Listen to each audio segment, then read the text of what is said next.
બસમાં ગઈ છે? બસમાં જ્યાં ક્યાંક રેલવે ક્રોસિંગ આવે કે ટ્રાફિક જામ લાગે તો એ બધા નીચે આવી જાય. કોઈ ચણા વેચે છે, કોઈ બિસ્લેરીની બોટલ લઈને આવી જાય છે. એ બધા કોણ હોય છે?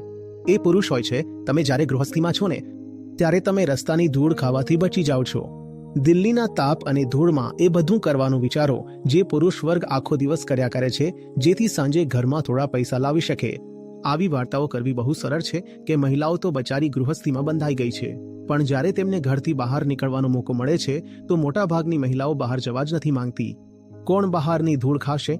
કોણ બહારના દુઃખ સહન કરશે? અને બહાર ઘણા દુઃખો છે. પુરુષ વર્ગ પર આરોપ મૂકવો સરળ છે. હું પણ સ્ત્રીઓ પ્રત્યે વધુ સહાનુભૂતિ રાખતો આવ્યો છું, પણ આ મહિલાઓ પોતે જ પોતાની દુશ્મન રહી છે. તેને ઘરના કામોમાં જ બંધાવવું બહુ પસંદ આવે છે. તેથી જ ભણેલી ગણેલી સશક્ત મહિલાઓ પણ નોકરી છોડીને પસંદ કરે છે ઘરે જ બેસવાનું. જો સ્ત્રીઓને કહેવાયું કે તમારો ધર્મ ગૃહસ્થી જ છે તો આ વાત તેમણે ફક્ત લાચાર બનીને સ્વીકારી નથી લીધી. આ સ્વીકૃતિમાં તેમનો સ્વાર્થ પણ સામેલ રહ્યો છે.